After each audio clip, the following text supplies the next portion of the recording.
Hi, everyone. This is Magda, and I'm very happy to welcome you all to a new episode of Ace Alliance Insights, where together with my lovely guests, we discuss all things iGaming. And today we'll focus on a topic that really matters, which is how to create marketing in iGaming that connects with players. And our guest definitely knows it inside out. I am very thrilled to be joined by Diana Larina, head of marketing at Evoplay. And Diana has over 7 years of experience in marketing. She's currently overseeing the brand, performance, and product marketing teams at Evoplay, and her mission is to transform marketing with innovative projects and campaigns that push boundaries. Diana, welcome to the show. Thank you so much, Magda. I'm very welcome to be here. It is really great to have you with us today, Diana. And I can imagine that many people in the iGaming industry know you already, and they know Evoplay. But can you tell us a bit more about yourself and how your journey in iGaming started? Sure. I started marketing 7 years ago because I was interested in the industries that can combine creativity, technology, and fast-paced growth. And then my destiny led me to iGaming, and I guess it was one of the best turns in my career path. So I'm happy to be here, launching campaigns that resonate with people and doing some projects that I would never dreamed about. That's amazing. And thank you so much for sharing this with us, Diana. Was there like a specific moment or a project that you knew iGaming was the right industry for you? So before Evoplay, I worked in the game dev industry, and then I got hunted for Evoplay. And at that specific moment, the company was doing a huge campaign for one of the best game releases ever. I realized that that's the place I want to be because the approach toward the campaign was huge. The game name is Star Guardians. That's a flagship product. And at that moment, we were doing some press release boxes to media partners, a huge influence marketing campaign, community building approaches. The buzz around it was that big that even till now, when I met someone at the conferences, I often get reclaimed with mentions of that campaign saying that, yes, I took part, I won something, I participated. And at that moment, back to 3 years ago, I realized that iGaming is kind of stuff I want to be in my future career. That sounds amazing. Everyone, this session is brought to you by PIN-UP.PARTNERS, which is the leading iGaming affiliate program with over 8 years of experience, flexible geo terms, and award-winning reliability. Diana, thank you so much for that backstory. It was lovely to learn about this. And right now, I would love to put focus on today's topic, which is human-centric marketing. It is a popular phrase, but in a practical sense, it means, adapting marketing strategies to focus on the actual needs, preferences, and experiences of players. It's also really not a new concept in marketing in general. So in your experience, what does that really look like day to day for marketing teams in iGaming? And are companies actually ready for that shift, or is there still a gap between, words and actions? I would say that not every company is ready for the shift, but that's something that has to be done in order to get closer to audience and build products that will resonate not only now and for tomorrow, but for years. And at its core, a human-oriented or human-centric marketing is about listening to people. And it does take lots of resources because you have to rearrange all your internal processes and setups for product creation, marketing campaigns launch. But all the efforts you put in such stuff are worth it, and you will definitely see the business outcomes that come in nearest future once you start doing it. Absolutely. And I would actually love to know more about how it translates for Evoplay. So when we look at Evoplay's approach, how do you turn player feedback and behavior data into real campaign decisions? Like what's happening behind the scenes when you translate those numbers and opinions into action? Yes, well, we have built the full cycle, production cycle of product and aligning them with marketing campaigns where users become the main part of the circle. First of all, doing user interviews where we get user feedback on the products. We start building even before the actual building process, and we validate some hypotheses that we have, and we often change the idea of the product even before the start of the process of game creation. Also, we adapt our marketing campaigns, making them human-centric. Most of the B2C promotions that we launch those days are to hear users and to hear what they are saying about our products. For example, if we hire influencers or streamers to promote Evoplay games, we usually set up one-to-one sessions before or after the promotions just to hear the real feedback. And those types of influencers and users that we hire, they are well acquainted with iGaming products because they have been doing it for years. So their feedback is very valuable.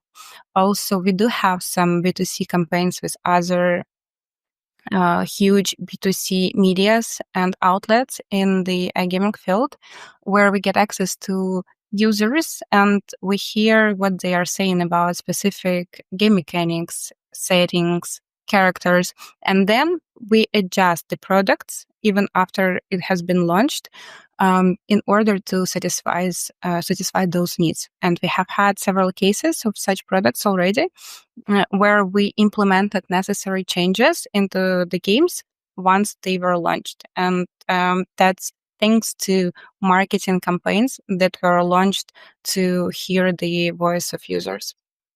I absolutely love this, Diana, and the fact that you take the time to do those one-on-one interviews or feedback sessions sounds really great. And, because player expectations never stay still, basically. So when it comes to your experience, what are players asking for right now that might not have been such a big focus a few years back? And has this shaped the way you and your team build campaigns in any way? I would say they would like to see personalization. That's a buzzword right now, but it still does take place in marketing campaigns. They would love to see something authentic for them, tailored specifically to their preferences and needs. A few years ago, flashy visuals, banners, huge bonuses were just enough. Now, players want to see that brands understand them. And when we are talking about players for Evoplay, marketing is about B2C and B2B as well. So we focus our communication for both ways to make sure that B2C, our players, know that we do the products that they want to play and we launch campaigns with specific marketing tools that they want to have or see, for example, random price drops or fortune wheels. The same way we adapted for B2B audience, we do make promotions that we know that casino managers would love to take to their place and to introduce to the players. So everyone is getting more selective, and I believe that's the time when we have to be selective as well in what we are launching. And we have to shift the tone of voice that we used to have to more oriented to the audience we are speaking, to specific segments of the audience we are speaking. And luckily, in our time, technology lets us do it. And technology let us build more community-oriented formats of campaigns. They let us have real conversations in Discord or listen to comments in TikTok or in Instagram, letting people know that they are heard and getting valuable business insight to take back to back office of companies and make necessary changes for future campaigns and products. I actually love that you reassure your viewers, even on TikTok, that you are listening to their feedback. This is a very valuable thing to do. And there is this idea that emotional connection can set campaigns apart, but sometimes that feels actually really hard to measure. So, do you recall any moments when creating that emotional connection made real, actual difference to how a campaign performed? There are several cases of such campaigns for Evoplay. The first one is Star Guardians that I have already mentioned. I would say that this is one of the strongest campaigns I have ever seen within iGaming field. The second one was the one I was doing when I already joined Evoplay. That's Adrenaline Rush campaign. And that's also a flagship game. And it was the game itself and the concept of the product was absolutely tailored to the needs of millennials in terms of, and Gen Z in terms of product and the mechanics put into this product. So except this, the marketing part was also intense in terms of approach that resonates to those audience. For example, for B2B, we have done a huge event on Malta. I have never heard about holding specific events tailored to specific products in iGaming, but we were the first ones who did it. And we invited over 200 people to racing event where people could observe how the real car racing cars were competing for the first place. And then at the end of the event, our ex-CCO has introduced the game, and it has created huge buzz around in the industry around the product itself, even before like 3 months of launch. And then a huge B2C campaign was launched once the game was released, and we have received millions of impressions, media coverage, and awards in the industry. So if you want to have something that is getting to be heard, that has to be heard, you need to think about marketing 360 approach, where you will utilize all the channels, but in every channel, you will have to tailor your message, your tone of voice, your approach towards the need of specific segment of the audience that will hear your message.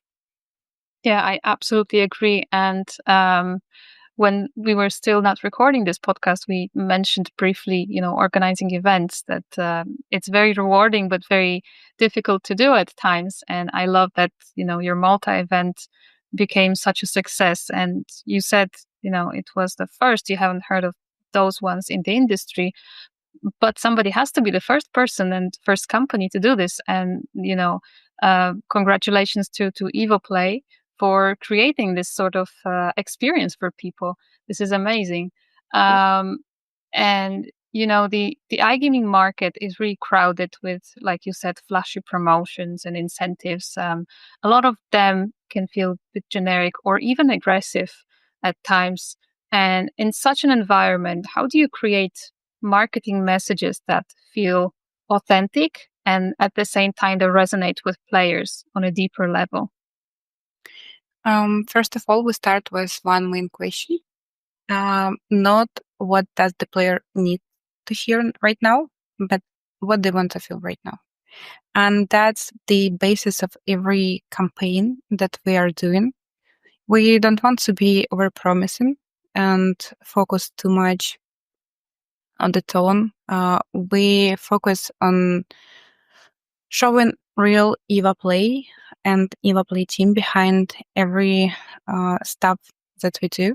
We are not afraid to show situations where we might be fun. We started implementing such tone of voice recently, for example, on Instagram and on TikTok.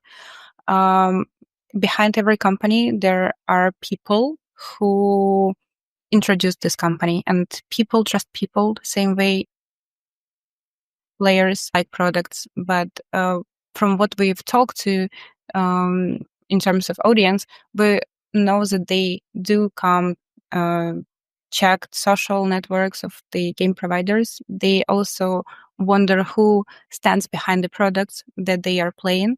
And it's important to be authentic in all marketing communication, and that breaks the buzz and your messages will be here. And that's also the place where users can provide feedback to game providers. And we also take it seriously and respond to such messages in social networks. So it's like two ways circle. First of all, you listen, you give your voice, you let your voice spark in the industry, and second, you catch the voice that you hear back from the users. And this way, you can be authentic in all of your communications. Yeah, I fully agree. And, social media, especially TikTok and Instagram, are the easiest ways to communicate both ways. You show your face, and then a player or any person visiting your profile can also share their own feedback. This is amazing. And the fact that you said that you started to show your team members more on social media is also, I think, a great tactic because um, I have noticed this throughout the years working in marketing that the social media posts where we show real faces of real people bring the most engagement. This is where, all the magic starts to happen because you, of course, as a company, you want to promote your business messages the most, but people won't be engaging in those posts as much as seeing actual people either live or online. Exactly. And people play the main role here. Once again, people trust people. So you need to let your employees to spark the voice of the brand that they work for. Absolutely. And talking about humans and machines a little bit, one thing that I've noticed in the recent years, and especially months, is the rise of technology. And I'm talking, automation, predictive tools, AI. They can all be very helpful, but they can also make things feel a lot less human. We all know how annoying the chat GPT social media posts can be. They are so repetitive as well. So, how would you make sure that technology supports human focused marketing rather than replacing the human side? I won't lie, Evoplay has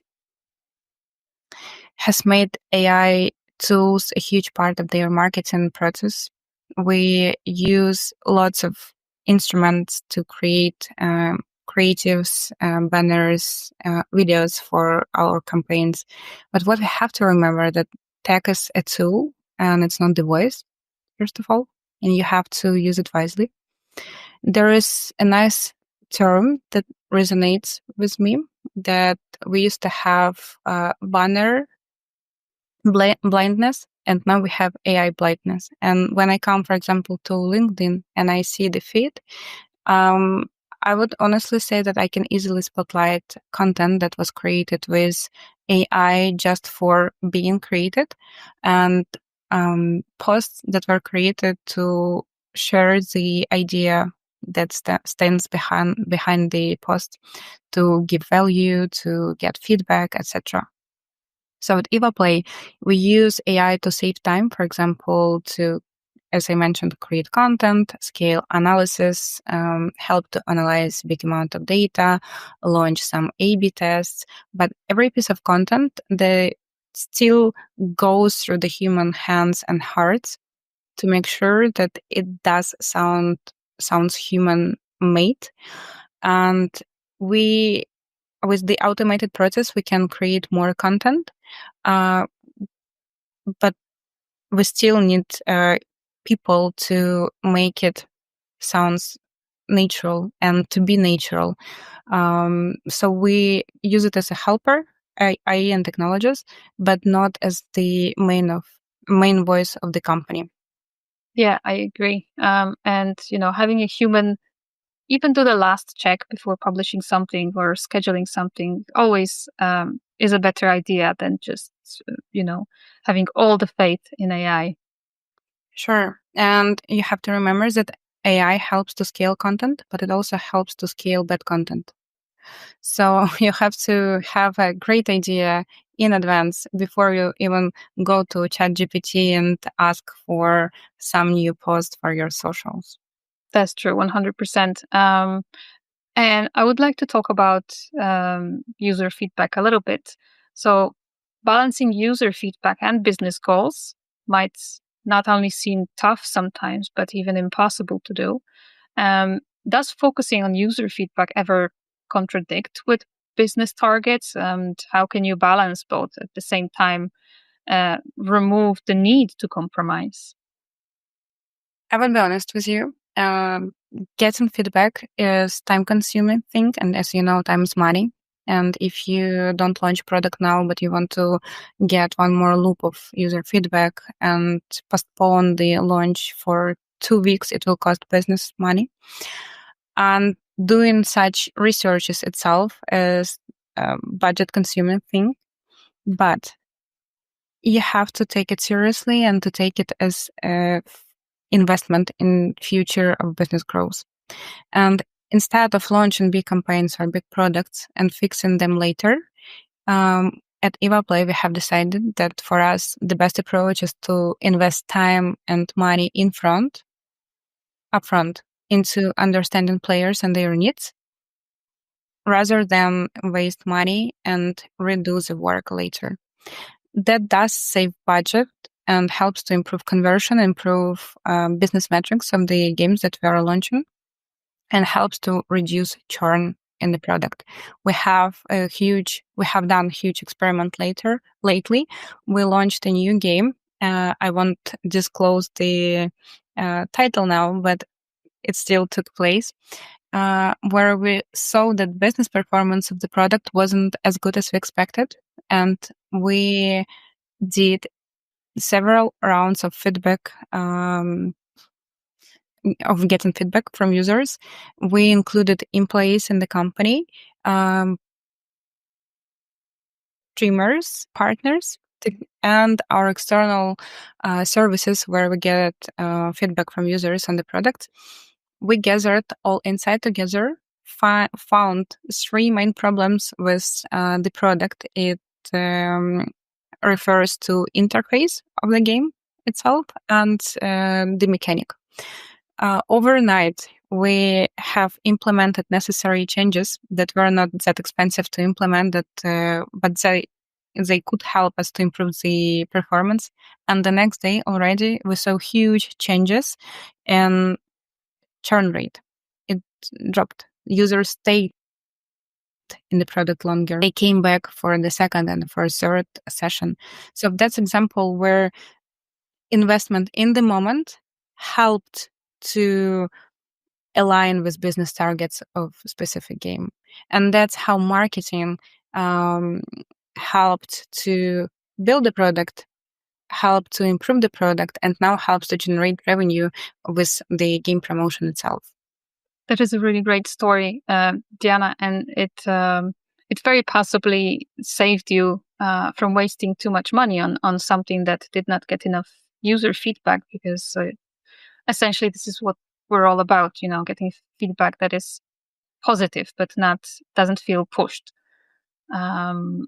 And plenty of iGaming marketers, they want to connect with players, but often they are not even sure where to start, or they start to assume things that people want. What's one thing iGaming marketers often get wrong when trying to connect with players? You have already told that nice word, assuming. Assuming too much is the biggest problem that people might face when they start switching to player or user-oriented marketing campaigns. What players want. They want more bonuses, more features, more flashy banners. But often what they really want is simplicity, consistency. We see it in switching. We see the switch in products that have been launched recently.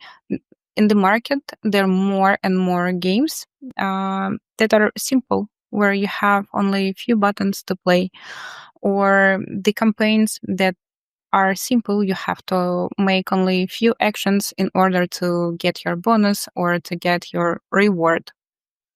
And when you start assuming instead of asking, you disconnect from reality. And this you will see instantly in numbers, in business numbers. Yeah, that is true. And what would be your advice to those iGaming marketers? Because one problem I see when they start assuming is the lack of time to make the decisions. True. You have to plan it in advance. Fortunately or unfortunately, you have to put it into your business processes. But you don't have to start big and plan all your marketing campaigns and all your product portfolio if we are talking about game providers in accordance to feedback loops. But start simple. Small step really does make difference. One campaign, one insight, one test. We started doing it Evoplay. Not like a huge plan, but from the first small action, when we started getting feedback during the streamer sessions of streaming Evoplay games, we had all Evoplay team watching that stream, and we recorded every comment that was made on that stream about the product, and all the comments and mistakes of not understanding of the product itself by streamer on the show, and made a report for our product team. And that became a first turning point where product team has started coming to us asking for new insights and for new feedbacks on the things that they are creating. So my advice would be the same. Introduce feedback loops to channels that you are already using in your marketing campaigns, and launch one simple campaign there.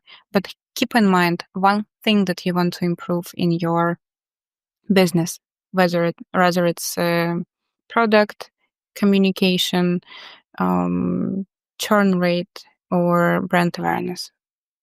Yeah, one step at a time is a good starting point. I fully agree. And of course, when we talk about connecting with players, we can't forget retention, because it is often overlooked compared to player acquisition, but it's really just essential for long-term growth. And how could a human-centric mindset help with keeping players engaged and coming back over time? Retention is emotional. And people don't just stay because you give them rewards. They stay because they feel something towards your brand. And human-centric mindset at this point allows us to build more loyalty programs and loyalty systems that let users feel honored, that are personal, and that are built around the user preferences and needs. Same way, now we are building a system that will help to go through the levels of loyalty toward all Evoplay games on specific casinos. And that also came from the idea that retention is also human-centric, and you have to know more about your user in order to give the retention campaigns that they would use and that they would they would come for. Yeah, this is brilliant, Diana. And I would also love to know if someone new to iGaming marketing asked for your advice on building campaigns that connect with players on a human level. What's one thing you'd tell them to focus on? Despite of the level of and your role in the company, if you're junior or senior or leading teams, try listen more. We have a nice practice in company, specifically in my marketing team, where we have dedicated time that we spend for reading forums, user chats, support tickets, and that's how we know what frustrates players, what makes them excited, what makes them stay up night and play our games or take part in our campaigns or live on the marketing campaign for game testing. And that's the best, I guess that's the best idea.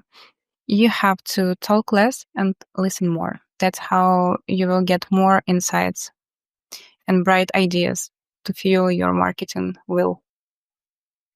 I really love that, Diana. And, we spoke that you implemented one-on-one feedback sessions with users, but also what you mentioned is super important, which is for the marketing team members to take the time to look at those forums, to look at social media, see what people are talking about, maybe not necessarily about your brand or your solutions, but someone similar to you. Maybe look at competitors, check what others are asking for and maybe implement it even earlier. This is also a great way. Exactly. Everyone was laughing at me like 5 years ago when I was telling that TikTok is one of the best ways for social listening. When I had a problem and or I needed to do a marketing research, I used it as Google, and I found the video where someone was complaining about some specific problem, and I went to comment section, and that was my main source of insights for products. And the same way I do it for now, and I see more and more people saying that you have to utilize the insights that you get from such channels and implement them in your daily work. I agree. And the fact that you said that 5 years back you were going to TikTok for, any sort of research, it's amazing, especially since right now TikTok is one of the largest platforms where people search for answers. It's Google, of course, but then there's TikTok and there's YouTube, and both of these are social media platforms. So we cannot. No, I lost the word. Okay. So we cannot forget about those platforms as well when we do, any sort of research, to be honest. And Diana, it was so lovely talking to you. I really appreciate all your insights. But before we wrap up, I have one more question for you. If you could talk to yourself from a few years back, what advice would you give regarding entering the iGaming industry? Trust yourself. Trust your ideas. Trust your campaigns. In iGaming, in marketing, you have to be bold, you have to be bright, and you have to take risk in order to stand out from the crowd. So don't be afraid and make that next step. I love that. Diana, thank you so much for sharing this advice with us. And for people who would like to get in touch with you and Evoplay, what's the best way to do it? LinkedIn. That's the best social media platform for professionals, and to communicate, hear the voices of other professionals and grow personally. I couldn't agree more. Honestly, first thing that I open nowadays is LinkedIn to check on any new stuff, scroll past the AI posts to look for the essence. Yes, absolutely. Diana, thank you so much for sharing your insights with our audience today. You've made it very clear that human-centric marketing, when it's done right, can build real connections and lasting impact for brands in iGaming. And also, thank you to everyone who joined our today's session. And for those of you who might not be aware yet, we're hosting the ACE Alliance networking event in Riga on August 14th and 15th. And this is an exceptional experience where you can connect with your future business partners, whether on a boat, at a brunch, or walking Old Town tour. And we'd love to see you there. And all the details can be found on acealliance.com. I'd like to thank today's sponsor, PIN-UP.PARTNERS, the leading iGaming affiliate program with over 8 years of experience, flexible geo terms, and award-winning reliability. And of course, don't forget to follow ACE Alliance and Evoplay for updates and for more sessions like this one. And I'll see you all at the next ACE Alliance Insights episode. Have a great day.